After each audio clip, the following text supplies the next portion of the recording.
нийгэм, улс төр, эдийн засаг, цаг үеийн тулгамдсан асуудал, олонний анхаарал татсан чухал үйл явдлууд, түүнийг дорсон сэтгүүл. Бид чухал үйл явдлын эздийг тэмдэгч, харин тэдний байр суурийг тодорхой мэддэг. Тэдний үзэл санаа, үйл хэрэг та бидний амьдралд хэрхэн нөлөөлөх вэ? Энэ бүхнийг хар хайрцаг нэвтрүүлгээс хар хайрцаг. Орой минь төргийн үзэгчдээ хар хайрцаг нэвтрүүлгийн шинэ дугаар эхэлж байна. Өнөөдрийн дугаараар хотын төлөвлөлт, засаглал, бүсчилсэн хөгжлийн асуудлаар хот төлөвлөгч Туяатай ярилцах болно. Хар хайрцаг. За танд орой минь төргийн юуны өмнө бид бүгдийн урилгыг хүлээн авч манай нэвтрүүлэгт хүрэлцээрсэн явдалд маш их баярлалаа. Баярлалаа өрсөд. За хоёулаа өнөөдрийнхээ ярилцлагыг хот гэж юу вэ гэдэг асуултаар эхлэмээр санагдаж байна. Яг хууль, Монгол улсын одоо хууль дүрм журмын дагуу юу гэж нэрлсэн байдгийг яг тань шиг салбарын эксперт мэрэгжилтэн хүний хувьд бас юу гэж харддаг вэ? Олон улсын туршлагаас үзэхэд. Хотцорын газрыг мэрэгжлийн хүрээнд тодорхойлж өгдөг болохоос хууль эрхцэн бичиг баримтууд дээр бол яг хот гэж юм аа гэж тодорхойлсон бол байхгүй. Тэгэхээр одоо өнгөрсөн онд их сонин одоо энэ оны сонгуулиар ч юм уу одоо өнгөрсөн онд их сонин юм боллоо доо гэж хэлгээд байна л да энэ салбартаа. Хот төлөлт гэдэг бол шинжлэх ухааны яамаа гэдэг хүлээн зөвшөөрөө шинжлэх ухааны техникийн их сургууль дээр салбар байгуулсан, тэнгэн байгуулсан. Тэгээ манай барилгын яам одоо хот байгуулалтын яам гэдэг нэрээ удаа авсан одоо. Тэгэхээр хот гэдэг юм бол яалтгүй одоо шинжлэх ухаан энийг одоо удирд залдаг өөр ингэсэн ийм салбар юмаа гэдгийг л одоо хүлээн зөвшөөрч ийн гэж ойлгох гэдэг юм л да. Өдийг хүртэл бид нар одоо хүлээж авч чадаагүй л яасан байна гэж би бодоод байна. Одоо саяын сүүлд гарсан хуулиар ч гэсэндээ тодорхойлж авч чадаагүй. Тосгон нэгсэн байдлын тухай хуулиар. Яг хот гэж тэр юмаа гэсэн юм тодорхойлт байхгүй. Байхгүй. Одоохондоо яг энэ бол юмаа. Тэгэхээр хувийн хвшил ард иргэд олон нийтийн хувьд ч гэсэндээ ийм үйл явдлцал үргэлжлээд тийм бүрхэг байдал явсаар л байна. Тэр байгаа л гэсэн юм байна тийм ээ. Одоо яг социализм үед болохоор зэрэг аймгийн төвүүдийг хот гэж нэрлэж явж байсан бол сүүл рүүгээ сум болж хуурсан. Гэхдээ ард иргэдийн донд хот гэж ярьсаар л байсан. Одоо тэгээд ихсэн байлийн тухай хуулиараа бас ингэ хот болоод хот гэдэг нь энэ юмаа гэдээ ороод ирэхээр бас байхгүй л юм. Цэцэрхааны гэж биш. Гэхдээ эдийн засгийн хамгийн их юм төлрүүлж байгаа, хамгийн хүүлдүүлж байгаа, хамгийн их нэвтрэл явж байгаа, хамгийн худалдаа арилж явж байгаа, хамгийн их алим бэр бэлдэж байгаа газар бол хот. Мэргэжлийн хүний одоо танай сургуулийн гэдэг ч юм уу тийм ээ. Энэ тодорхойлолт нэг ямар бэ тийм ээ. Энэ бол яг нэг уус төр сайн хэлсэн. Бүх дэд бүтц, нийгэм хангамж нь бүрдсэн, аятад дотор орчин бүрдсэн хүмүүсийн бүтээн байгуулах одоо нэгдэл одоо нэг комплекс байна. Санхүү татварын хувьд өөрөө бие даах хэрэгтэй юм. Гэхдээ хэдийд энэ хот болоод яг бие даах хэрэгтэй мэй гэдэг юм тодорхойлт тустай өөрчлөлтөө. Одоо жишээлбэл хотоодоос ингэ асуухаар зэрэг одоо сурж явах үедээ би бас багш нараас асууж байсан. Дараа нь явж байгаа олон улсын төрийн одоо яг энэ асуудал хариуцж ирсэн байгууллагын хүмүүсээс ч асууж байсан. Тэгээ маань сургууль болохоор зэрэг үг заасан бэ гэхээр зэрэг иргэдэн хотын аж ахуйг авч явах зардлаа бүрэн даах зөвшөөрсөн тохиолдолд нэгдсэн тохиолдолд энэ хот болно гэдэг. Нөгөө мэргэжлийн улсад яаж танай хотоо яа гэм бэ? Байгуулт юм бэ? Тэгэхээр эдийн засгийн хувьд бэхжсэн. Тэгээд бусад хууль болцоотой өөрөөрийг аваад явах биеийн даасан ийм газруудыг бид нар хот гэж цэцэрхаа нийж болгож хойлогдох гэж ярьжсэн байхгүй. Тэгэхээр маань одоохон айлал нь байхгүй гэсэн үг. Тэгэхээр хот байгуулахын хувьд одоо жишээ нь сүүлийн үед их яригдсан энэ 14 хотын асуудал шүү дээ тийм ээ. Энийг ингээ харахаар яг захиргаалтын байдлаар гэдэг ч юм уу тийм ээ. Яг өөрсдөө органикаар үүсээгүй байгаа газарт нь за танаа энэ хэсэг бол хот юм аа гэдэг тавьж байгаа юм шиг зүгээр иргэн миний мэргэжлийн бус хүний нүдээр тэгж харагдаж байгаа байхгүй юу. Тэгэхээр хотыг байгуулахад одоо жишээ нь газар зүйн тогтоц гэдэг ч юм уу хүн амын одоо тийм суурьшил өөрийн өгдөг чинь зүйлийг харгалзаад одоо яг энэ хот байгуулнаа гэд явсан жишээ нь илүү амжилттай явд юм уу эсвэл органикаар үүссэн байгаа газар нь одоо тий хотоо төлөвлөөд явах нь одоо илүү амжилттай байд юм уу энэ дээр таны одоо сурсан мэдсэн тэгээд олгуусын туршлагатаар юу гэж харагддаг вэ? Аянд органикаар үүсэд өөрөө одоо нөгөө зах зээлээ татаад ингээд томроод ирнэ.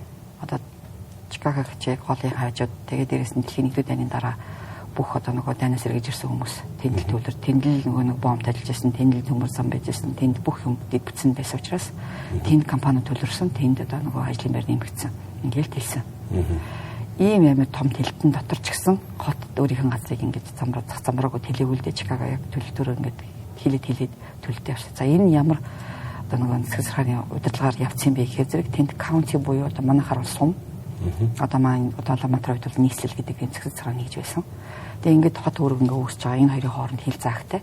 За ингээд аажмаар одоо нөгөө хөдөө аж ахуй зориултаа байсан газруудыг одоо ногоон манай харуултад бичээр байсан газруудыг татаж авах хэмжээгээр ингээ ярилц тохироод ингээ явдаг ингэж хэлдэг. Өөрөөр хэрэгцээгээр хэлжсэн тохиолдол байхгүй. Бидний үед болохоор зэрэг одоо социализмын үед бид нар яг оргуугээс эхлэх байх гэж боддог. Ягаад гэвэл бид нар ч одоо нөгөө улаач нартай, тэг гэртэй, сумсуурнтай, төвлөрөлтэй тэр улаач нар тодорхой хэмжээний төвхтэй гэрнээс нь байсан байх гэж бодож байгаа. Ягаад гэвэл тэнд чинь одоо нөгөө одоо би тэгж боддог байхгүй юу? Жижигхэн одоо хийдүүд байгуулсан. Хийдгээс өмнө бол төгшөөгөө бас юм байсан баг. Гэхдээ хамгийн ихний эхлэл нь бол улаач нар бол гэж төсөөлт хэлэм л да. Ягаад гэвэл улаач нар чинь ганц гэрээр байхгүй. Хэдэн гэрээрээ дээрээс нь алуу атуулна. Тэнд хүмүүс төлөрнө. Тэнд явуулын хүмүүс байнга явж байна. Яг л энэ уулзууд дээр энэ бэлчээр дээр л одоо байгуулж исэн болов уу гэж би төсөөлдөг байхгүй. Тийм болохоор энэ сумдын төвд гарч ирсэн баг. Бараг тэндээсээ гарч ирсэн баг гэж төсөөлдөг. Тэгэхээр энэ аймгийн төвд ч гэсэндээ хамгийн болцоотой усны хөөсөөрөө гаргаад социализм үед бол тэгж байгуулж ирсэн болов гэж харж байгаа. Тэгэхээр нөгөө одоо энэ үүсчихэд байгаа хотуудаа бид нар цаашаа одоо дараагийн шатанд нь яаж аваачих юм бэ гэдэг асуудал дээр саяны 14 хотын асуудал дээр гарч удаа гэж харж байгаа. Яг гэвэл нийслэл Улаанбаатарыг метрополитен буюу одоо нэг олон жижиг хотуудын нийлбэрээс ингээ багц ийм сошиалууд үүсчлээ. Тийм болохоор энийг томор харъя гэд нийслэл Улаанбаатар гэж хэлсэн болов уу гэдэг төсөөлт хуулийн дотор Улаанбаатар хот гэж бичээд байна л дээ. Энэ уг нь метро гэд хэлсэн байсан бол учиртай байхсан бол тэгвэл энийг ангиллуудаа ялгаад ирэх байсан байх. Бүр нэлээд нарийн гаргаж ирэх байсан болов уу гэж бодож байгаа. За тэгээд 14 хотод хуваагаад байгаа шалтгаан нь бид нар ойлгохгүй байгаа л. Ягаад гэвэл хаяа дагуул хаяатууд нь зөндөө байхгүй. Одоо бид чинь шоу фабрик тийм биокомбинат гэдэг бүр өөр ингэсэн эдийн засгийн суурьтай. Тэгээ багнуур байна, налаах байна. Эдрийг бид нар босгож авч чадаагүй. Ягаад гэвэл хүний төлөвлөл гэдэг чинь тэрийг цуглуулна гэдэг чинь маш их хэмжээний хөрөнгө оруулалт орж иж энэ хүмүүсийг ажлын байраад итгэжиж ажлын байраад авч хүмүүс сууларч байгаа шүү дээ. Гэтэл тэрийг үүсгээд ингээд шууд одоо байгааг нь зүгээр ингээд хуваах гэдэг байгаа байхгүй. Тэгээ тэрийгэ тайлбарлаж байгаа юм. За бид нэвтрүүлгээр ярьж нэг л ярих гэж байна л да. Энд чинь зүгээр сүүх орон сууцны нөгөө дулаан цэвэр босton тогтчлын асуудлын хогшрооны асуудлыг яриад байгаа шүү дээ. Гэдэг байгаа байхгүй. Гэтэл тэрийг чи хийдэг функц бидэнд байгаа шүү дээ. Яагаад тэрийг заавал хот гэж зарлах хэрэгтэй юм бэ гэдэг нь.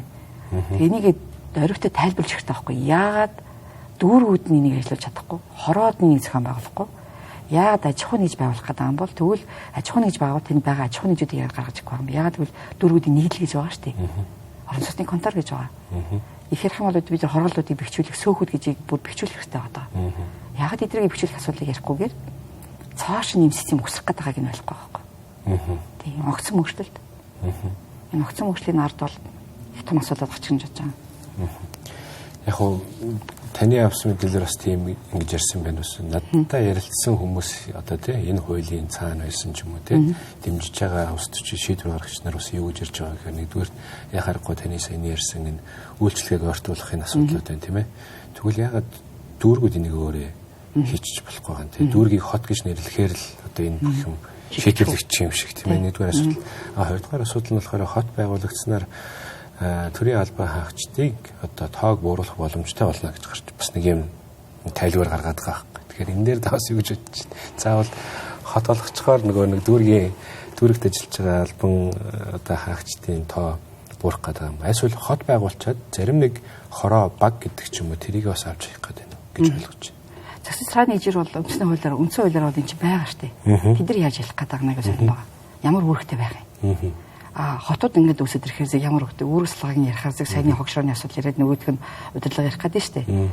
Гэтэл яг төсөв төлөрдөг газар нь юу болох вэ? Тэгээ хин хинээсээ дамжих уу? Одоо налахыг за би бол ингээд Батүл даргыг яг дүүргийн асуудлыг ярьжсэн үе би одоо санаанд байна л да. Дүүргүүдэд одоо өөрөөр хэлбэл хот байгуулалтын үйл ажиллагааг удирдах зохион байгуулж байгаа процесс. Нийслэлийн одоо нөгөө хот байгуулалтын асуудал ярилцсад одоо нөгөө зураг төслийг босруулад батлуулад эскиз энэ ягаад хянаад ингээ яваад байгаа энэ үйл ажиллагааг дүүргүүдэд нь шилжүүлэх маягаар дүүргүүдийг бэхжүүлэх бодлого хэрэгжижсэн гэж би харддаг. Энийг хүлээжсэн ерөнхийдөө бол яг л дүүрг өөрөө одоо нөгөө захиран цэцлэх хэрэггүй ч гэсэн өөрийнхөө эрхийн хүрээндээ тухайн дүүргийг хөгжүүлэх үйл ажиллагааны төлөвөг гаргах хэрэгтэй байхгүй. Тэгэхээр энэ чинь нөгөө юу гэдэг нь төлөрсөн хамгийн дотор бүрдүүлж байгаа хэсгээсээ дотор бүрдүүлэх байгаа хэсэг рүүгээ шилжүүлэнгээ ингэ шилжүүлэх стат байтал бүгдийн нэг зэрэг статустай болгоод ингэ ороод ирэхээр зэрэг одоо нэг орлого бүрдүүлдэггүй ийм хоёр дүүргүүд гарч ирж байна. Хотод гарч ирэх гэдэг. За тэгээ одоо яах вэ? Тэгээ одоо улс дотор улс шиг ажиллах одоо нийслэл өөрийнхөө төсөөсөө одоо нөгөө татаасны өгдөг чи төсөө бүрдүүлдэг гэдэг ингэ яриад явах уу?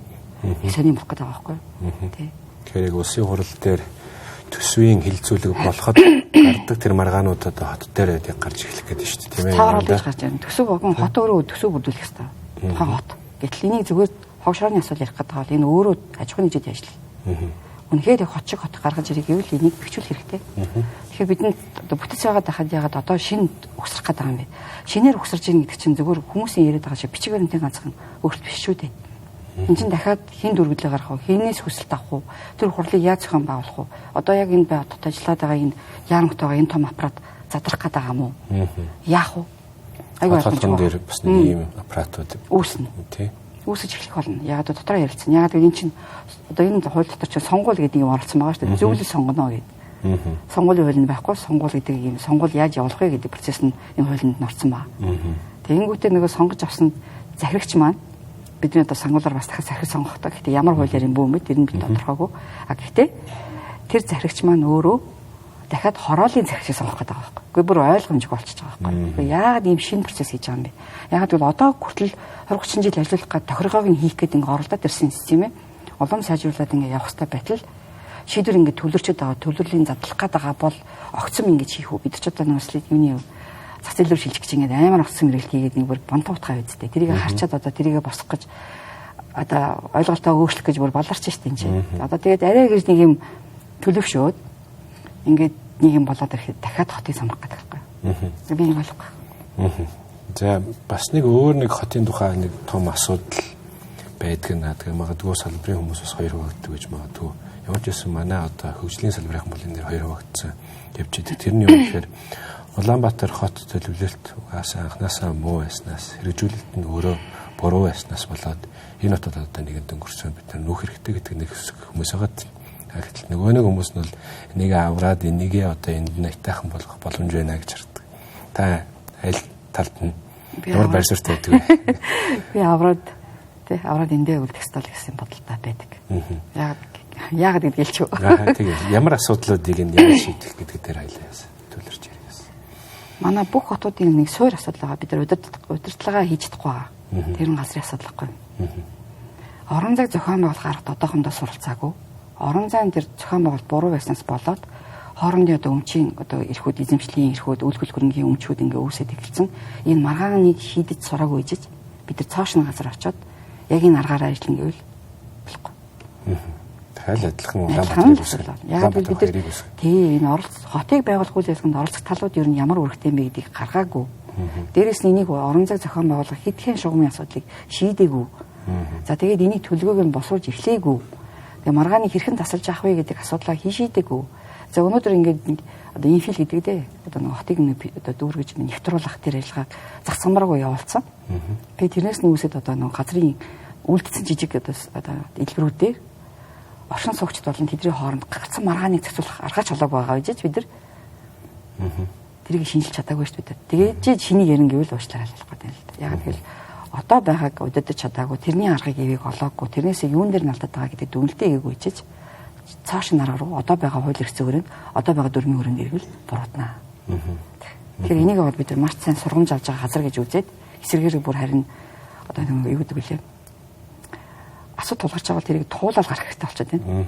Тойроод биш. Зүгээр газар болтох биш. Тийм шинэ асуудал үүсгээд. Тийм одоо бол тэр нь бол иргэдээсээ цутаад байгаа юм шиг харагдаад байхгүй. Өө эдгээр чинь ингэ юм хамгаалаад ингэ дургуцаа тэсрүүцээд байдаг байхгүй. Тэгэхээр тэгвэл бид нар ингэ чинь энэ биш байхгүй. Юм хамгаалалт гэсэн дээр газар чөлөөлтийн асуудал нэг та хүндэж байгаа шиг байна тийм ээ. Ялангуяа энэ одоо захирагчийн одоо Нямбатар даргын одоо энэ үед гэсэн үг л дээ. Нэлээс эрчимжиж байгаа ажлуудын нэг шиг харагдаж байна. Тэгэхээр энэ дээр та юу гэж боддог вэ? Яг ингээд гэр хорооллын ард иргэдэд одоо танаа газар төлөлтөнд орноо, танах бол орохгүй гэсэн одоо тийм нэгдсэн төлөвлөлт байхгүй байж нэг тийм үйл ойлголцол үүсгээд нөгөө талдаа чөлөөлөлт хийгээд яваад байх нь юу зөв үү? Эсвэл тийм байгаа юу тийм төлөвлөлт? Миний мэддэг. Жишээг нь бол одоо сэлбийг хэлж байгаа шүү дээ. Тийм. За сэлб дээр бол 2009 оноос хойш одоо нийслэл ажилласан. Нийслэл анх удаа яг өөрөө төсөл хэрэгжүүлэх гэж зөвлөм механизм хийлгсэн төсөлдөө. 9 оноос хойш яг бодиттой газар дээр орж ирсэн хугацаа нь 14 онд 13 онд орж ирсэн дүр.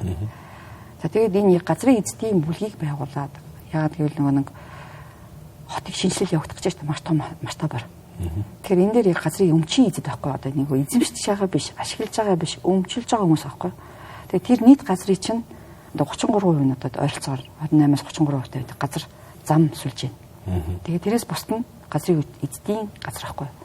За энэ газрыг хооронд нийлэхийн тулд хот одоо иргэдийн хооронд ажиллах хэрэгтэй гэдэг функцээр иргэдийн бүлгүүдийг байгуулад эхэлж байна. Одоо нэг юу энэ хабитатын эцэг даргатай бүлгүүд ажиллаж эхэлж байсан. Дараа нь дахиад өөр бүлгүүд ажилласан. Тэгээд яг газрын эзэдийн бүлгүүдийг байгуулаад тухайн хороодын нэгдсэн хороод байгуулагдаад бизнес эрхтийн зөвлөл нь байгуулагдаад за ерөөсөө энэ хот сэлбийг хэрхэн байгуулах вэ гэдэг процесс төсөл анх одоо гарахад ямар үр дүнтэй гарсан.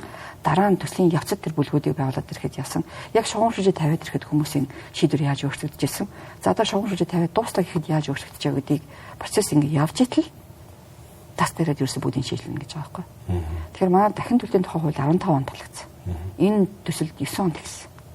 За ингээд дахин төлтийн төслүүдийг энэ одоо хөгжүүлэлтүүдийг ер нь яаж хийх ёстой бэ гэдэг одоо бид суралцаж явж байгаа шүү дээ. Гэтэ анхны төсөл нь бол бүр эрт хийсэн байдаг шүү. 2000 онд хийсэн байдаг. Тэгээ энэ төслийг хэрэгжүүлэх процесс дотроо энэ олон жил ажилласан хүмүүсийн цагийг үрээд дээрэс нь тавьсан шугам шүлжээнийх нь даац нь 23500 одоо би яг баттай хэлж байгаа хэрэг би өөрөө ажиллаж байсан болохоор гэдэг. 23-т сэлбэрээр ажиллаж байсан. Баяшуудаар ч ажиллаж байсан. 23500 хүний хороолохгүй. Өөрөөр хэлбэл 5600-аас 6000 сэтгэхгүй тийм өрхийн хорооллын дэд үр тавигдсан. Одоогийнх нь одоо нь бүр дэшигээ ирээд одоо 10,000 хүрэх гэж өрхийг болгож шүү. Тэгээд зөв шугам шүлжээ өрөхгүй. Өөрөөр хэлбэл зээлэр авсан шугам шүлжээнийг хөндлөх гүцэхгүй. Инхээр бидний одоо өмнө авч зээлэр ингэж авсан газар маань одоо нэг латикийн үлдээл одоо шугамлах бах та. Ингээд хүмүүстэйг хамтарч ажиллая гэж ясна тохиолдол байхгүй. Ингээд бүгдийн ажлыг оронгоор нэг хүрсэн. За энэний цаана хүмүүс яг юу сургамж авсан байсан бэ гэхээр зэрэг бизнес эрхлэгчид нь яг энэ газар дээр би яаж оролцох вэ гэдгийг ярьж ирсэн. Иргэд бүлэг үүсгээд явах юм бол бид яах вэ гэдгийг ярьж ирсэн. Гэхдээ энийг 2 жил хүлээгээд хариу өгөөгүй. Одоо өөрөөр хэлбэл олон төвт хот болно гэдэг ийм хөтөлбөр гаргаад за тэгээд тэр юуны өмнөх удаа цадаргаан штэ хөтөлбөрөө гаргаад за энийг хамгийн гол нь яаж хэрэгжүүлэх вэ гэдэг процедурыг нь одоо бичиг баримтанд боловсруулна гэдэг одоо ерөнхийлөгөөний газар нь аваад ингээд явж ирсэн процесс байхгүй. За хоёул энэ талаар дараагийн хэсэгтээ үргэлжлүүлээд ярилцгаална. Үзэгчтэй хэсэг хормын зөвсөлгөөний дараа эргээд уулзцгаая. За хоёул нэгэнт хот байгуулалт орон сууцчлалтын асуудлыг хөндөснөх би дараагийн асуултаа нэг ийм хоёр туйлын ойлголт байна л да. Нэг нь бол за Улаанбаатар хотод байгаа агаарын бохирдол төвжирлийн асуудлыг бол орон сууцчлуулах замаар бид шийднэ. Ялангуяа агаарын бохирдлыг. Одоо энэ дээр бол маш олон хүмүүс санал нийлдэг. Тэг гэр оролдлыг одоо энэ дэд бүтцгүй байгаа. Тэг тулааны болон усны цахилгааны дэд бүтц сүрэлцээг байгаа энэ хэсэг газруудыг орон сууцчлуулж бид нэр сайхан хатуулна гэдэг нэг туйл. Нөгөө туйл нь бол үгүй бид нэр хашаандаа сайхан амьдмаар байна гэдэг. Тэгэхээр энэ хоёрыг хооронд нь одоо яаж уулзах юм бэ? Хаана уулзах вэ? Эсвэл алийг нь сонгох вэ гэдэг дээр таны одоо мэрэгжлийн хүний байр суурийг сонсомоор. Орон сууцны тухай хуулиар гэр манай гэр үндэсний гэр сууц. Тэгэхээр зэрэг ямар ч хэлбэрээр барьсан сууц бол сууц. Энэ чанарын асуудыг бид ярих байхгүй. Уг нь бол тэгэхэд орон сууцгүй хүмүүс шиг яриад байгаа байхгүй. Орон сууцчлуулна. Өнөөдөр хүртэл бид нар орон сууцны төлөө байлдан болчаагүй байгаа зү. Тэгэхээр орон сууцтай хүмүүс байгаа. Нэгдүгээр. Хоёрдугаар тэр гэр хороол гэж ярьж байгаа бол одоо агаарын чанарын асуудал бүх аймгийн төвүүдийн асуудал болсон байна. Сум суурийн асуудал болсон байна. Тэгэхээр энэ үедээ сууц болон сууцын дулаалгад сууцны одоо нэг дотор нь одоо бидний халаах хэрэгсэл асуудал болчиход байна гэсэн үг шүү дээ. Тэгэхээр зэрэг одоо манайх энэ тэмдэглэл ярьж штэ одоо нөгөө хашаандаа сайхан амьдрья гэдэг түн баяр ялаа. Тэгээ ярьж байна. Пассив одоо хабрид гэдэг маш олон хүмүүс байна. Бүгдөө ярьж байна тий. Бүгдөө л ярьж байна. Тэгэхээр зэрэг яагаад ийшээ хөдлөх байгаа юм бэ? Нэгдүгээр сууц гэдэг ойлголтоо цайлгаж. Яагаад заавал одоо нөгөө өндөр өртөгтэй орон сууцыг яаж байгаа юм бэ? Хоёрдугаар яагаад газар өмчилчөөд өмчийн эзэдийг өмчийн эзэд юм аа өмчөө хөгжүүлэх эрхийг яагаад байхгүй юм бэ? Яаж сууцгүй та нар гэж хэлээд байгаа юм бэ? За нэгдүгээр эндээс эхлэх юм бол ялгаа салгаад эхлэх байх л та. Аль аль тал нь байж болно. Гэхдээ хамгийн гол нь бид нар нийт бүтцийн асуудал. Тэгтэл тэр бие даасан сууцнууд чинь бие даасан шийдлийн инженерийн төхөөрөмж ороод ирчлээ. Бид нар 2000 он яриаг байна. Бид нар 91 оны яриаг байна. Бид нар одоо 25 оны асуудыг ярьж байна. Ямар олон технологи ороод ирсэн байна. Тэгэхээр хамгийн гол асуудал нь орон зайгаа бид нар зөв гаргаж авч чаав гэдэг л асуудыг одоохондоо хинж яриаг байгаа. Тэгэхээр тэр газар орон зай асуудлуудыг зохицуулах хэрэгтэй болчиход байна. Өнөөдөр Түмэн баяр халаасны цэцэрлэгийн асуудлыг ярьж байгаа. Халаасны цэцэрлэгийг хэрхэн гаргах вэ гэдэг асуудал өөрөө яг нэг хотын формат руу ингээд оруулах яаж оруулах юм бэ гэхээр бидний гудам замыг сүлжээлээд байгаа байхгүй. Гэтэл бид нар нийтийн тээврийн явуулах замаа бид нар гаргаж авч чадаагүй зүгээр машин явах зам л гаргаад байгаа. Тэгэхээр нийтийн тээврийн явуулах тэр коридоруудыг өөрөөр гэр хороолоор явж байгаа замуудын тэр одоо ирэмб гэдэг штеп хотын чанартай зэрэгэлтэй нутаг хорооллынхын ингэж нутаг дэвсрийг ялах хэвээр тэр зам зүйлж гарч ирэх байхгүй. Тэгэхээр нийтийн тээврийн хөрөлцөхгүй. Тэгээ хүмүүс өөртөө орон сууцаа барьж болох юмыг хооронд ингээ холиод байгаа байхгүй бүх юм аа. Тэгэхээр гэр хороол гэдэг юм бол гэр хороол гэвэл гоё нэр. Гэтэ амин сусны хороол гэдгээр сүүл рүү явж эхэлж байгаа. За сайжруулсан орон сууцны хороол гэж хэлж байгаа болно. Гэхдээ тэр нь өөрөө хотчдсан тэр платформ бодо формат руу гарах хэрэгтэй. Тэр нь өөрөө бидний яриад байгаа гудамж замын сүлжээг гаргаад тавьчвал тэрийг нийтийн тээврийн замын тавиад өгчихгүй бол одоо гэр хороолын гудамж болгоноор машин хэрээд хүндрэлтэй байгаа. Яг үндэ тэнд нөгөө бидний нөгөө хүүхд байхдаа тоглож байсан орчин олголцсон. За тэр байлах хэрэгтэй. Яг гэдэг чинь хүмүүсийн хоорондын харилцааны асуудал байхгүй. Тэгэхээр байлах хэрэгтэй. Тэгээ одоо би бол гэр хорооллыг өмчийн эзэн гэдгээс нь хараач. Шууд нүүлгээ тэр хүмүүсийн одоо нөгөө нэг инженерийн хангамжийн дутагдал дээр нь ажиллаад ич хэрэггүй гэж хэлэх гээд байгаа байхгүй. Энэ хүмүүс хамтаараа хөрөнгө оруулж болж болно. Энэ сэлбэдэр бол яг тэр тохиолдлыг бэлдэжсэн байхгүй. Энэ хүн дахин төлтийн төслүүд рүү бүлэгийн одоо хөшөөрө бүлэг болоод тэгээд нийлээ. Тэгэхээр нэг бүсрэл сэлбэдэр бол нэг 34 айл.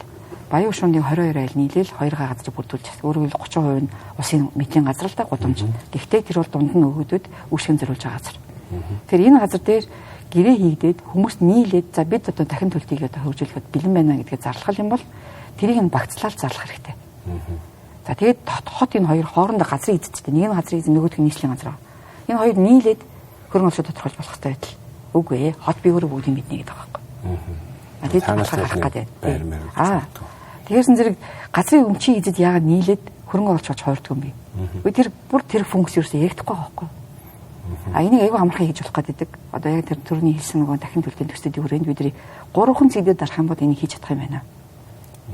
Өөрөөр хэлбэл бид нар өмчийн эрхийг шилжүүлэх асуудлыг одоо нөгөө 12 оноос хойш хэрэгжүүлж байхдаа эскро данс шиг гэр хорооллын хүмүүсийн газрыг нийслэл өөрөө процент очдог. Шилжилт одоо хөдөлгөөн хийдэггүй. Гэхдээ компани болохоор зэрэг би төсөл хэрэгжүүлэхийг авсан гэд хөрөнгө босгох гэдэг. Хэнийг нь охироод хэнийг нь дэмжиж байна. Уг нь хоёулаа хэрэгчлээд байх хэрэгтэй гэдэг.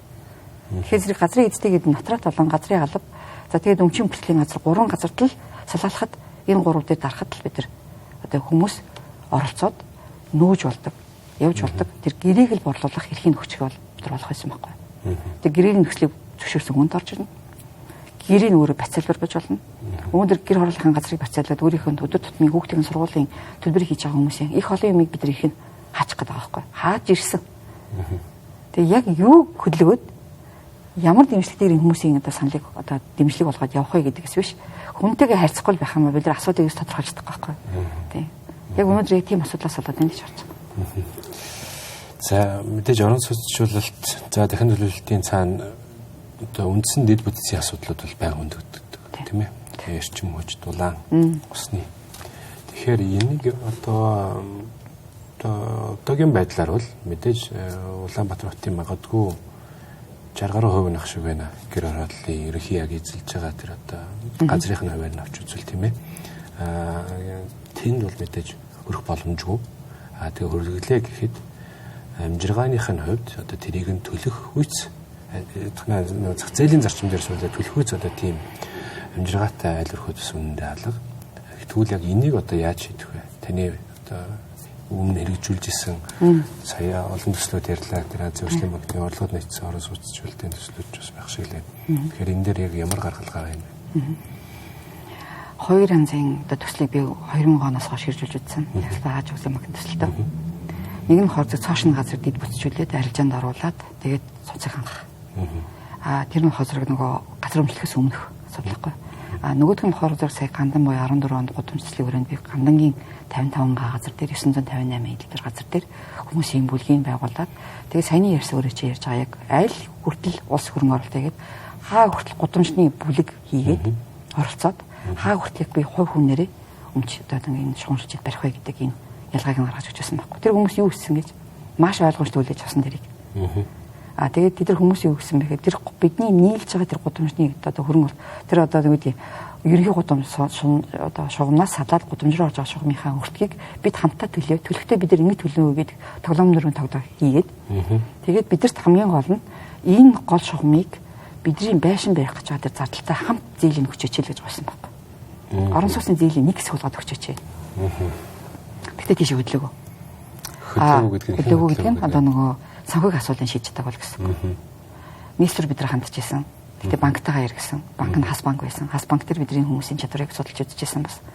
Гэхдээ одоо юу гэхэд энэ хэзээ хүмүүстэй ярилцах юм бол арга нь гараад ирдэг байхгүй юу? Хүмүүстэй ярилцах хэрэгтэй. Хүмүүстэйгээ ойлголцох хэрэгтэй. Одоо болж таад байна. Янз бүрийн арга байсан. Гэтэ гандангийн төслийг унгасан байхгүй юу? 64 төгрөг төсөт байсан. Гэтэ тэрийг байхгүй болгосон. Яг тэрэн дээр 34 бүлэг гараад яг гудамжаар орсон тэр шугамыг бид нар өөртөө барина. Эргээгийг бид нар сөөхөн болно. Ямар шугамуд орж байгаа вэ? Дулаан цэвэр бохор ус холбоо захиргаан бүгд дөрүүлээсэн шүү. Тэгээ энэ дөрвийг бүр яаж хуваахаа гэдэг хуваахаа хүртэл ярьсан байсан. Том газартай нь яаж авах вэ? Жижиг газартай нь яаж авах вэ? Гэхдээ барилга барихтаа өөнд тавьсан тэнд анхны нэг газар зохион байгуулалтын үүргийн бүсийн дүрм гэдгийг тодорхойлох гэж утсан байхгүй. Газар эрхлэлийн үүргийн бүсийн дүрм гэдэг бол хотын маш том тогтоом зохицуулдаг дүрм. Энэ дүрмийг тэнд хийх гэж оролцсон байхгүй анх удаа. Улаан шугамын тавьсан тэр айлууд ингэн одоо чи тэр хурш байлаа гэхэд хоолндоо яаж одоо тэр байшингаа барих вэ гэдгээ хүртэл гурван талаас зөвшөлдөж гарчсан зэрэг байхгүй. Тэгэхээр одоо нэг зүйл асуудал хөндөгдөж байгаа нь энэ санхүүжилтийн асуудал. Тэгэхээр Монгол банкны журмын асуудлууд хөндөгдөж гарч ирж байна. Түрүүний таны ярьсан орон сууц гэгдэж байгаа гэр жишээ нь үйл хөдлөх хөрөнгө биш.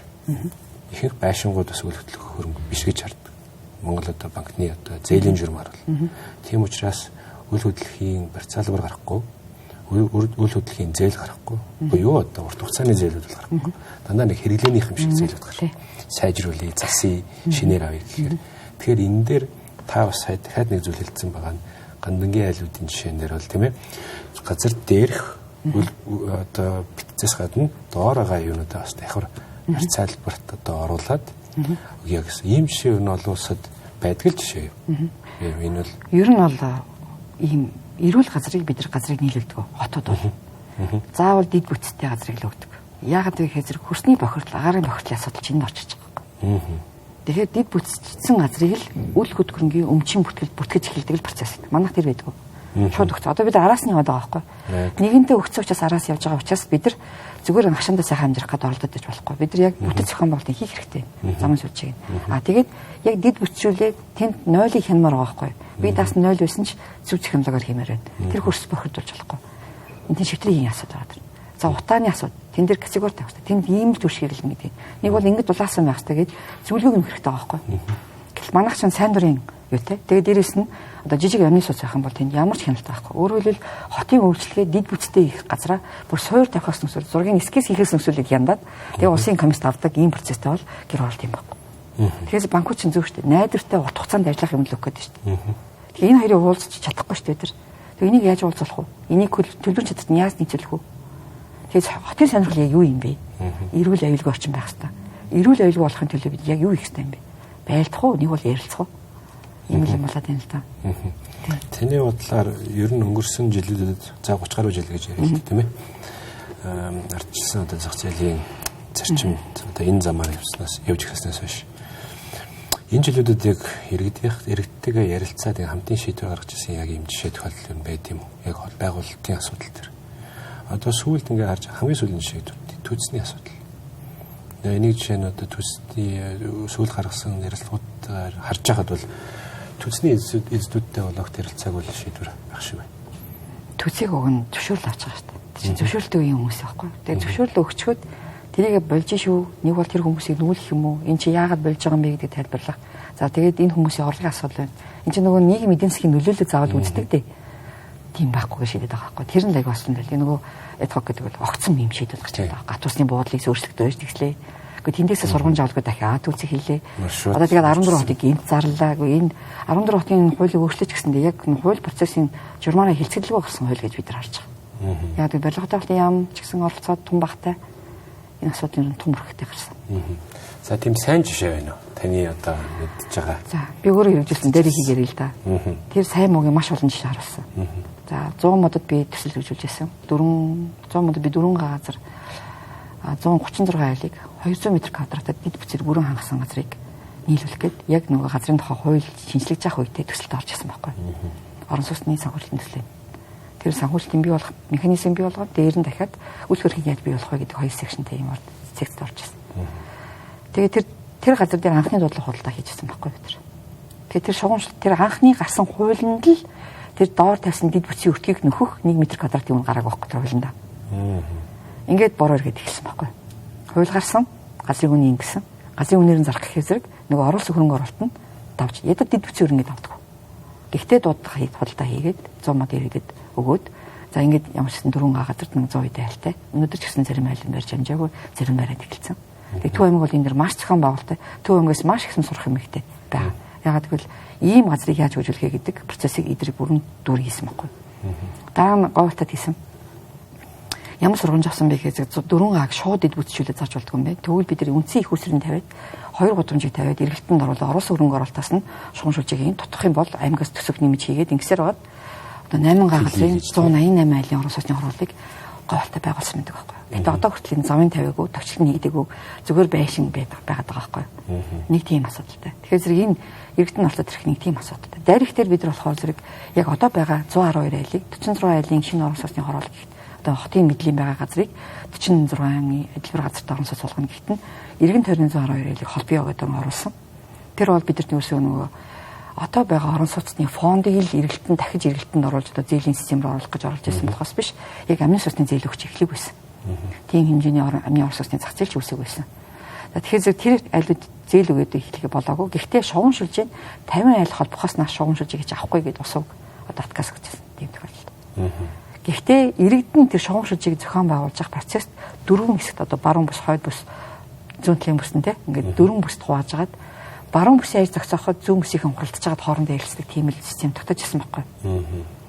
Тэгэхээр тэр сургамжууд ерөөсөө одоо нөгөө мэдээлэл болж хотод үлдээгүй шинжлэхдээ тоолно хүн алга болдог. Тэгээд нөгөөх нь сургамж нь байхгүй ч цоо шинээс эхэлж байгаа юм шиг бүр цоо шин юм одоо ингээд нээж байгаа юм шиг яриад байгаа нь асуудалчод байгаа байхгүй. Тийм. Энэ хот өөрөө хамгийн анхны нөхөө олгоор 70 сая төгрөг өгж ирсэн дээрх. Яг энэ дээр одоо хамгийн гол шалтгаан нь одоо юу вэ? Одоо энэ магадгүй төрийн албан хаагчдын одоо доктор сууршилгүй байдал байна уу? Хүмүүс нь байнга солигдож идэг гэдэг нэг асуудал үүдэг тийм ээ. Энтэй холбоотой юу? Бодлогын залгамж холбоотой юу? Энэ дээр таны байр суурь. Хямбугаан ч явж гарч ирсэн доктортой тэмцсэн байхгүй ಅಂತ асуудал байна. Өөрөөр хэлбэл эрэлттэй ярилцахын тулд тийм дундын зүйл хөрсгөд байгаад байгаа тэрийг авах хэрэгтэй. Одоо Японд 40 он сурлаа. Японоос маш их сурвалт оруулж ирлээ. Мачицукури гэдэг иргэд болон хөрөнгө оруулж байгаа болон хотын захиргааны дунд ингээ үйлчлэг үзүүлдэг ийм зүйл компаниуд гарцсан байдаг. Тэрийгэ мэддэг тэг хийдэггүй. За газар зах ашиглалтын үүргийн бүслийн дүрм гэж байгаа гэдгийг мэдж байгаа.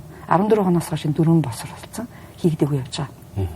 Гэхдээ энэ дүрм байхгүй болохоор дундын тоглоом байхгүй болохоор дур дураар авирлаад байгаа байхгүй юу? Хот ч өөрөө дураар авирлж байна. Иргэдэн ч мдэггүй юм чинь юу ойлгох вэ? Ингээд процесс ерөөсө болчихгүй байхгүй. Тэгэхээр миний аажууд ямар байшин барьж байгаа талаар гомдлоо хаана эхлэх юм бэ хэлж чадахгүй. Хиндэ хандах вэ мэдэхгүй. Тэрийг нь яаж цуцлахыг мэдэхгүй. Хөрштөөгөө нийлээд юм хийчихээсээ боломжгүй.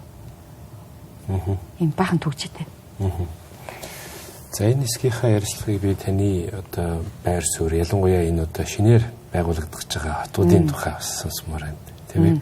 Өшигтийн хөндий гэж ярьсан одоо хүннүү болцсон баг шиг байна. Айдар гэж нэг байна. Хар хор ингээл яригдаж байна. Энэ болгон дээр одоо мэргэжлийн хүний зүгээс одоо та энийг юу гэж харддаг? Хэр боломжтой зөвлөд. Та түрүү хэллээ шүү дээ. Маш их хөрөнгө оруулалт шаардлагатай. Хот гэдэг юм түрүү нөгөө чи тэр яриад хэлсэн. Хот гэдэг маань болохоор нэг дид бүтцтэй, тэгээд хүмүүс аялын байртай, тогтцсон амьдралтай, өмчтэй болсон ингээд бүрэлдэчээд байна. Одоо шуу, био, баналах, багнуур гэл ингээл тэ. Гэтэл тэнд байгаа хүмүүсийн нөхцөлийг дэмжихийн оронд цоог шинээр эсрэгээр тэндээс хүн татна гэж бодоод байгаа нэг сонь байгаа байхгүй. Өнөөдөр надад тэрний зарлал дээр одоо нэг мессеж өсөн нэг нэт дээр ипотекийн зээл авсан ч гэсэн манай хотод ирэх юм бол ипотекийн зээл өгч болно. Юу гэсэн үг вэ? Зорилго нь ойлгохгүй байхгүй юу? Эсрээр эрдэнтийг яагаад бичлэх гэж оролдохгүй? Яагаад дархныг бичлэх гэж оролдохгүй? Яагаад тэр хөрөнгийг тийш хийж болохгүй юм? Эхлээ жоохон тайвширчилдэг гэж хэлэн санаад ерөөс олчихгүй байхгүй юу? Нэг сонгосны буулыг дагаад хүмүүс аяанда ингээд төвлөрөөд хэрэгцээ гараад ингээд тулаад ороод ирнэ. Өнөөдөр хамгийн ихний ээлжийн тэр онгоцны буул байн ажиллаж байгаа хүмүүсийн ажилтны орон сууц баригдаг байна. Тэндээс тэлж эхлэн тэр чинь аажмараа хэрэгцээ өссөн үедээ тэнд тэгвэл одоо чөлөөт бүс байгуулж байгаа тэр чөлөөт бүсээ байгуулж байгаа. Дагалдаад аяанда хороолууд нь гараад ирнэ. Ингээд хот чинь өөрөө нэг өөрийн гэсэн орлоготой, өөрийн гэсэн явуулын хүмүүсийн хөдөлгөөнтэй тэнд үйлчлэхдээ болсон үед л тэр юм. Тэгэхээр одоо байгаа юм яагаад бичлэхгүй? цоо шинжсэн юм гээд усах гэж оролдод идэв юм болов. Дээрээс нь энэ хотоолын тухай хуулинд цаасан дээр төлөвлөгдөлтөө 100 мянгаас дээш гэж гисэн бол 100 болон 100-аас дээш гэвэл улсын зэрэглэлтэй хот гэж тавиад байгаа юм аахгүй. Хөрөнгө төлөвлөлт гэдэг юм. Аахгүй. За хоёлаа энэ сэдвээр ярилцлагын дараа хэсэгт үргэлжлүүлээд ярилцъя. Үзэгчтэй хэсгийн хормын засварлагын дараа эргээд уулзцгаая. За ярилцлагынхаа энэ сүүлийн хэсэгт хоёлаа хот байгуулалт ярьсан метрополитен буюу метро Улаанбаатарын тухайс ярьлаа. Одоо дараагийн нэг сэдв миний сонирхоод байгаа нэг сэдв бол энэ бүсчилсэн хөгжлийн тухай асуудал байна. Бүсчилсэн хөгжил дээр 5 бүс төөнөдөө хаваацсан байх шиг байна. Аймагуудыг нийлүүлээд гэтэл тэр дунд нь одоо тэр бүс өөрөө ямар статустай байх вэ? Бүсийг хэн удирдах вэ? Засаглалын бас асуудлууд урган гарч ирэх ёстой байна. Энэ нь зүүн хэрэг байх юм байна да. Та энэний одоо цаашдын хөгжлийг нь юу гэж хардаг? Би энэ 2050-ыг баг эхлээд энийг хийсэн байгаасаа гэж боддоо шүү дээ. Гэхдээ энийг авчирсанд нь би нийт талдаа баярлаж байгаа. Яг нэрлийн үед бол. Бүс л өөр эдийн засгчтай ерөөсөө. Яагаад бүс гэдэг нь хотын асуудал биш. Бүс гэдэг чинь ерөөсөө эдийн засгийн асуудал байхгүй. Хоорондоо л ялгарх, нийлэх юм гарах гэдэг. Бүсийн асуудлыг яг социализмын үед баг 20 жил маргалцсан баг. Үр дүнд хүрч чаддалгүй 2005 онд анхны бүсийн тухай хууль гарсан. Тэнд яг аймагуудыг 3 жилээр яг тухайн нэг аймаг нь толгоолно гэсэн аймгийн дараа толгоолно гэсэн дүрмтэй тэр юусэн аймгийн явсараад үдийг хүрсэн байхгүй. Гэтэ энийг энэ масштаб дээр нь авчирч байгаа надад. Би бол баярлж байгаа. Яг одоо эдийн засгийн асуудал ярьж эхэллээ тэр. Хоорондоо ингэ төлөвлөцөөс хүмүүс хоорондоо ярьж эхлэх гэж байна. Өчнө ч ойлгож эхлэх гэж байна. Боломжуудаас үнэлж эхлэх гэж байна л та. Одоо сая би Эрдэнэтийн сүүлийн үеийн дээр ороход бол хөсгөл өөрийгөө боловсруулах үйлдвэр байгуулах гэдэг байхгүй. Болгон боловсруулах үйлдвэр асуудал ярих гэдэг шүү дээ. Гэтэл энэ чинь өөрөө байгаль орчны аюу эмзэг бүгд аялал жуулчдын маш тансах газрууд байхгүй. Тэгэл хажууд нь Эрдэнэтэд бүр нэг уул уурхаан бүр одоо нэг төсөлтөлгээ явдаг бүр манай Англид байхгүй хот тэнд явж штэ. Гэ яагаад тэрийг одоо хүч гэж ашиглахгүй байна те. Хараач гүдийг хүрсэн ба штэ. Тэр энэ бол энэ боломжийг гаргаж ирж өөрөө л ярилцах нөгөө гурав чи хоорондоо нөгөө бүсийн тухай хуулийг хэрэгжүүлж чадахгүй энэ бүсийн гэдгийг хэрэгжүүлж чадахгүй нэг асуудлыг одоо ярьж эхэлсэн. Гэхдээ яаж энэ засаглалыг засгийн газрын түвшинд яг бүтцийн үед яаж оруулж гэж байгаа тогтол хэрэг байхгүй. Шийдэл дээр тогтсон болов засаглалын. Одоо 1 жил булган аймаг дараад нь Дорхон аймаг гэдэг нэг нэгээр явах нь л дээ. Нэг нэгээр явж байгаа доктортой тийм байхгүй байхгүй юу. Цаана дахиад засгийн газартайгаа яаж ялах гэж яамдтай яаж ялах гэж байгаа тэр бүтцэн аяг ойлгомжгүй. Одоо би энэ дэр нэг яриа боломж олгосон баярлалаа. Би бүр нэг юм хэлжээж удаад болдгоо. Би 2010 оны үед Фижид явж байсан. Фижи маш жижиг харалтаа 700 мянган хүнтэй. Гэтэ тэр 4 харалт бүс 4 бүс туваад яамдууд нь яг бүс хариуцсан мөрөлтөнгөт. Тэгэхээр тухайн бүсийн асуудлыг яамдуудад хариуцсан хэвтэй хэлхийг холбогдсон байхгүй. Одоо маа тийм байхгүй. Яг энэ 5 бүсийг хариуцсан хүн гэвэл үгүй. Нэг л хүн яам дээр хариуцсан нэг бол бүсийн бодлогыг. Одоо хот байгуулалтын бодлого, орон сууцны бодлого гэвэл бараг 1 2 3 хүндээ сууж байгаа юм. Тэгэхээр энэ хүмүүс бүсийн онцлогийг мэдэхгүй. Тэгэхээр ингээд яамдуудын хоорондын хэлхээтэй асуудал чинь тэр асуудал хариуцсан нэртэнгүүдийн хэлхээдээр гарч ирэх гэж байгаа. Энийг ярихгүй байхгүй. Зүгээр л хэсэг дээр толгойл. Айгуу сул явж байгаа. За буцаад ойлаа нөгөө юу руугаа хотын асуудал руу гарна тийм ээ. За тэгвэл сая бүсүүд дээр бол аймагуд ингээ хоорондоо ингээд явах нэ. За тэрнэр бол ойлгомжтой болчихлоо. Засаглалын хувьд бол тийм ээ ээлжлээд одоо жишээ нь иймэрхүү жишээ бол байдаг л да одоо Малайзад ч гэсэн тийм ээ ээлжлэл одоо засаглалт явдаг тийм бүсүүдийнх нь одоо хуваагдсан байдлаар Улаанбаатар хотын хувьд 14 хотод хуваагдчихаар за метро Улаанбаатар болох нэ. Энийхэн засаглал дээр нь тэгвэл одоо нөгөө дүүрэгт байгаа иргэдийн төлөөлөгчдийн хурал маань яг вэ та түрүүн бас нэг хальтхан дурдаад өнгөрсөн зөвлөлийн асуудлуудыг хөндөж гаргаж ирсэн.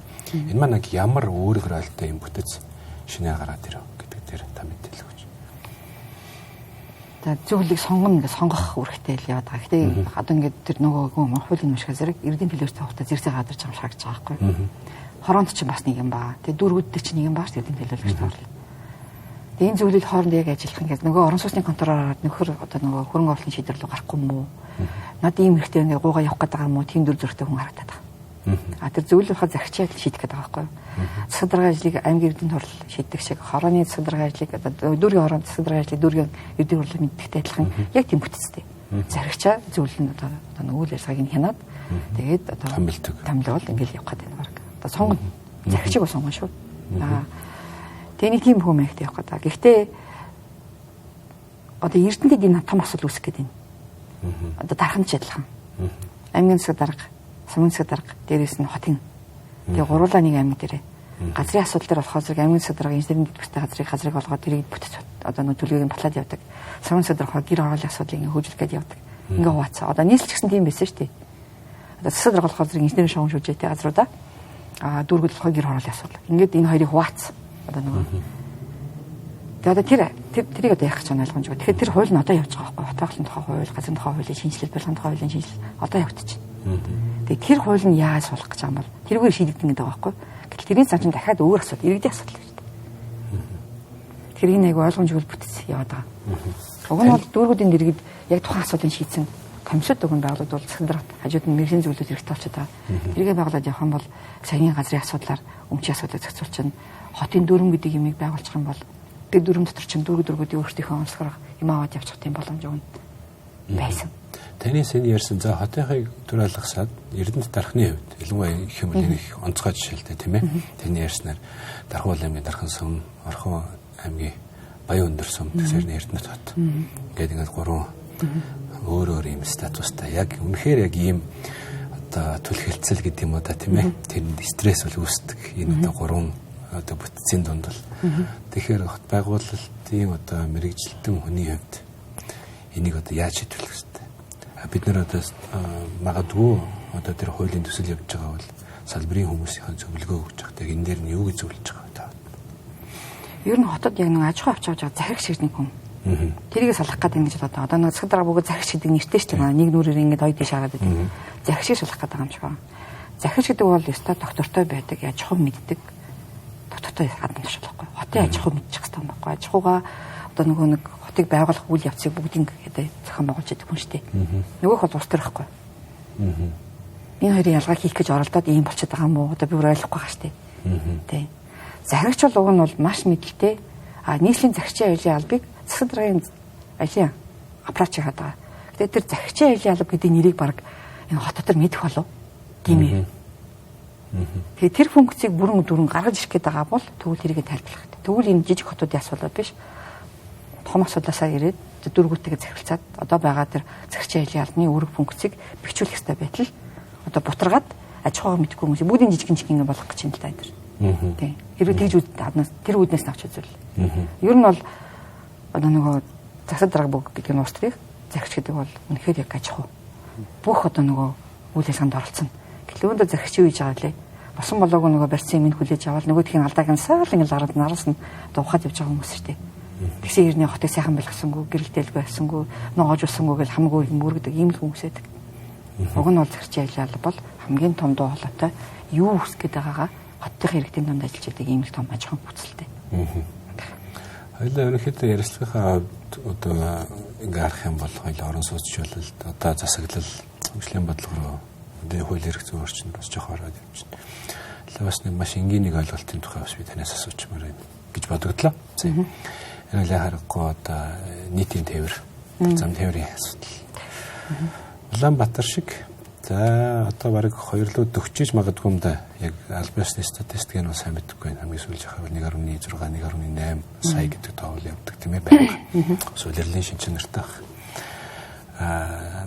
ийм багахан хүн амтай хотод биднэрт метро хэрэгтэй юу? 2-р асуулт шууд давхар асуучих. Урд байгаа том уулаа одоо тийм улсын тусгай хамгаалтанд байгаа уулаа нөхлөөд сурагшаа гаргах тийм одоо шаардлага эдийн засгийн хэрэгцээ байгаа юу үгүй та энэ дээр юу гэж хардаг вэ?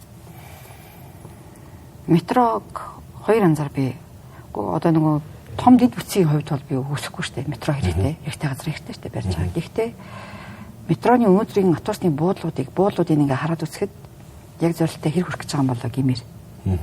Дээр нь өртгийн хувьд байна. Бид даах уу? Төсөв өнөөдөр дөнгөж одоо өөрийн гэсэн их үсрэг бааш дулааны их үсрэг, өөрийн гэсэн эрчим хүчний их үсрэг юм хүн нөхцөл бийжэж бид нар одоо энийг хийх үү? Юу нь одоо эрен билээлээрээ юу юм бэ? Өнөөдөр нэг light train гэж яриад байгаа тийм нөгөө нэг LRT. Тийм LRT яриад байгаа. Тэр нь ч гэсэн задалтай шүү дээ. Бас тэр чинь өөрөө одоо техникийн хүмүүстэй ингээ ярилцахаар зэрэг тоормосынх нь юу нь хүртэл ингээ километрээс нааш ингээ болдгоо маа гэдэг ингээ яриад байгаа байхгүй. Тэгэхээр зэрэг энэ яг манай энэ одоо бидний бий болгосон орон зай дотор яг зөв байж чадах уу?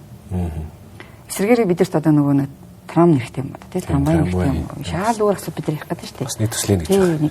Бид чинь цөөхөлөө мөртөө хоорондоо юм харилцдаг юм байхгүй бол байшин булан ингээд тооцсон юм одоо community байх одоо орчин суугчтай юм хот хороолтоор газар байх гэдэг юм уу? Нэг бол ингээд нэг одоо барууныхны одоо өөр бас усад байна. Хүсээд мөрөөдөд байгаа Азийн хотууд шиг ингээд бүр ингээд итгэвчсэн ийм хороолоотой гудамжтай болмоор байна гэдэг юм уу? Энэ хоёрын хооронд тусдаа асуудал байхгүй юу? Нөхлөх асуудал дээр. Тийм. Нөхлөх бол би эртний шарж байгаа. Нөхлөх нь яг эдийн засгийн авалт байх хэрэгтэй. Гэхдээ би байж болно гэдэгт бас эргэлздэг. Яагаад гэвэл богдвол гэдэг нь өөрөө цэвдэхтэй Монгол улсад ургадаг 5 одоо шилмүрт модын одоо нэг нь одоо байхгүй болж байгаа. 5 бол энд ургадаг байсан. Одоо нэг нь алга болж байгаа гэж ярьж байгаа. Тийм имиж таталцаа байхгүй. Тэгээ бидний нөө имиж байхгүй болж байгаа. Улаанбаатар хот юугаар имижтэй юм ихэ зэрэг урталтаа богдуултаа дархан цартаа гадчихлаа. Би бас яг тэрийг асуух хичээлээ. Одоо манай хот чинь нэг нь метрото болгох чинь BRT гэж яригдж байгаа. Түрүүний ярьсан трамвай одоо бас дүүжин тээвэр байгаа. Нөхлөх юм байна яванда. Тэгвэл дэлхийн гоё хотуудаар явж хахад яг зөв хөгжсөн хотуудаар явж хахад өөрсдийн гэсэн нэг баг имижтэй. Бүр ярих юм бол өөрсдийн гэсэн фонт, өнгөтэй, дизайнтай бүр тийм ээ. Ингэж байдаг. Гэтэл Улаанбаатар хотын өнөөдөр ерөнхий имиж одоо брендинг их наашин тийм байна уу? Ийшээ нь явах чах шиг байна уу? Тэр айгаа ховор байгаа. 18 онд би Улаанбаатар хотын цэцэрлэгжүүлэлтийн мас төлгөө босруулсан тэнд имиж асуудлыг яриад. Ядаж бид нар дөрвөн уулын бараанд одоо нэг байж байгаа хот гэдгээрээ тэгвэл энэ дөрвөн уулынхан бараа хаанаас харж болох юм бид тэр зэгүүд өгдөгт очиё гэж санал гаргаж ирсэн. Тэр одоо явахгүй л байна. Яагаад гэвэл хоошоо гэр хороолоор маш их хэмжээний хөрөнгө оруулалт тэгээд дахин төлөвлөлтөд ингэ яваад хүмүүсийн өөрчлөлт орж ирэх гэдэг шүү дээ. Тэгвэл эхнээсээ тэр концепцэнд барьж авах хэрэгтэй гэдэг санал өгч ирсэн. Тэгээ хот гэдэг нь дархан цастаа уул бол бүр одоо нэг одоо 15 хонд гэдэг үстэй нөгөө 15-ны цагдаагаа богд чинь өөрөө тавьж ирсэн гэж байгаа цагдаагаа. Ямар ч бүтээн байгуулалт байхад тийш өгөн оруулахгүй гэж цагдаа тавьж ирсэн байж тээ. Тэг ямар нандин газар байсан бэ? Одоо яач вэ? Би бүр гайхаад байна. Тэгээ тэнд байдаг одоо модны зөвлөн, ургамлын зөвлөн, амьтны зөвлөн одоо амьтны зөвлөлийн асуудлыг ярив. Одоо төр хурх дээр л одоо нөгөө үжил явагдах тэр ганц газар нь болчиход. Тэгээ богд руу одоо хайрлаач гэж хэлмээр байна. Одоо иргэдтэй ч гэсэн хэлмээр байна. Яваа ялж болноо. Доо шууга чимээс өсвүүдээ тэнд чинь 8 минут байгаа гэдгийг бодох хэрэгтэй. Тэгээд дээрэс нь тэр цэвдэгтэй бол. Нөхлөн л гэдэг. Тэгээд цэвдэг алдрах юм бол юу болдгийг бид нар бүгд мэднэ шүү дээ. Хотыг тарьсан асуудал дээр сүүлийн одоо хэдэн нэлээд олон жил яригдж байна. Зөвхөн Монгол төдийгүй бас олон улсын түвшинч гэсэн яригдж байгаа. Энэ 15 минутын хотын концепт. Одоо Монголд бол анхандаа 15 гэж ярьж байгаа сүүлдээ бууж өгöd 20 болж байгаа шиг байна. Тэгэхээр энэ дээр одоо та ямар маршрут гэдэг энэ ер нь боломжтой юу Монголын хувьд? Хот төлтийн нормороо одоо сургууль цэцэрлэг рүү бид нар 7-10 минутанд алхах цайд байх ёстой гэдэг нормтой. Бид нар ямар ч дүрм гаргасан, ямар ч хууль гаргасан тэрийг мөрдүүлэх процесс нь байдаггүй учраас бид нар бүгдийг тавиад утсан.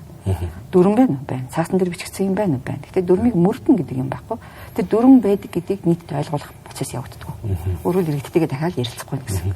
Хот төлөвлөлт чи одоо энэ өнцгөөс харахад тэр дүрмийг мөрдүүлэх функцийг одоо аль агентлаг хэмбугаан одоо мөрдүүлэх хэрэгтэй байдаг вэ?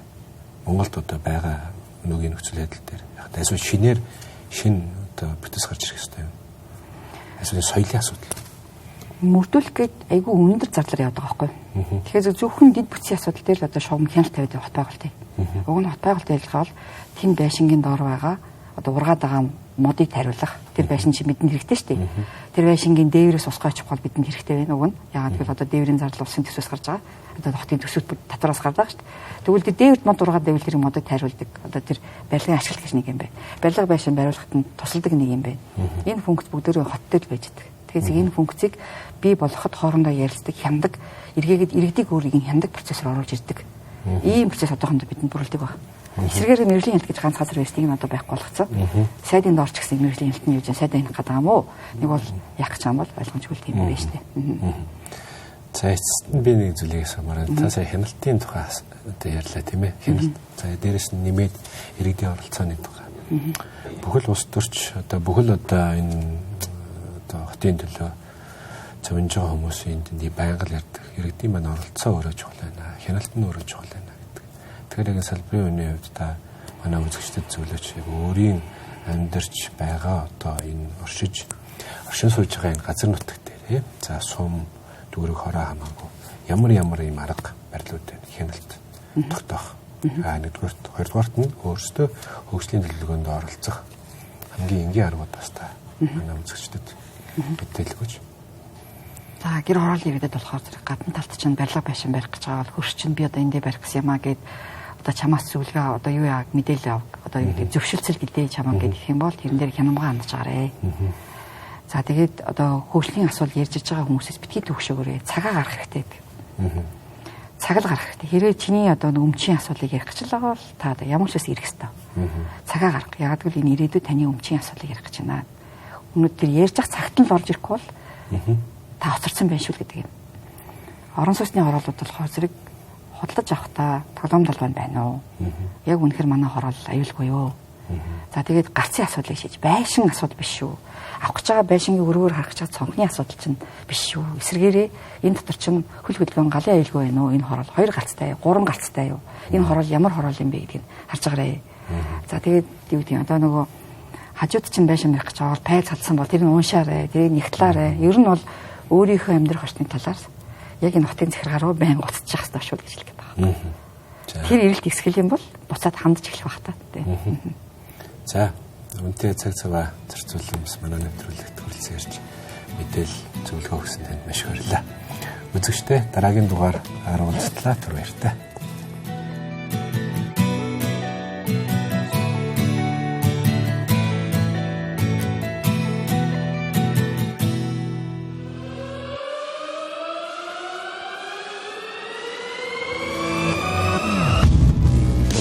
Эдийн засаг, цаг үеийн тулгамдсан асуудал, олонний анхаарал татсан чухал үйл явдлууд, түүнийг дорсон сэтгүүл. Бид чухал үйл явдлын эздийг таньдагч, харин тэдний байр суурийг тодорхой мэддэг. Тэдний үзэл санаа, үйл хэрэг та бидний амьдралд хэрхэн нөлөөлөх вэ? Энэ бүхнийг хар хайрцаг нөхцөлөөс хар хайрцаг